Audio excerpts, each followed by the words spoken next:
شمع رسالت کے پروانہ میرے نبی المعلم صلی اللہ علیہ وسلم نے ان تمام ظلم و ستم کے خلاف عالم جہاد بلند کیا، جہالت کا قلعہ قمع کیا اور انسانیت کو ضلالت کی گھٹا ٹوپ تاریخوں سے نکال کر ہدایت کی روشنی میں لا کھڑا کیا، زنجیر غلامی میں جکڑے ہوئے انسانوں کو آزاد کیا، معصوم کلیوں کو مسکرانے کا حق عطا کیا، مظلوم عورتوں کو باعزت مقام دیا، بگڑے ہوئے معاشرے کو امن سکون کا پیام دیا، عالم شیطان سرنگو کیا اور علم و معرفت کا پرچار کیا۔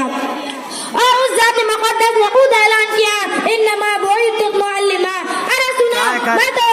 علم و معرفت کا معلم، عقیدت کا معلم، عبادت کا معلم، تجارت کا معلم، معاملات کا معلم، عدالت کا معلم، شرافت کا معلم، صداقت کا معلم، شجاعت کا معلم، روحانیت کا معلم، غرضے کے ہر شے کا معلم بنا کر بھیجا گیا ہوں۔ میرا محبوب پیغمبر صلی اللہ علیہ وسلم کے اخلاق اس قدر بلند کے جن کے سامنے وقت کے نامات عقل اقوال و کیسا شام سے جھک گئے، جن کو دیکھ کر زمانے کے بڑے بڑے فرعون دین اسلام میں داخل ہو گئے، اس اخلاق کے اثر سے حضرت ابو بکر صدیق بن گئے، حضرت عمر فاروق بن گئے، حضرت عثمان حیاداروں کے سردار بن گئے، حضرت علی حیدر کرار بن گئے۔ سامعین محترم، میرے مدنی آقا صلی اللہ علیہ وسلم کا سیرت کا باب اتنا وسیع ہے کہ آج تک کوئی مصنف، کوئی مؤرخ، کوئی مبلغ، کوئی مدبر، کوئی مفکر، کوئی مقرر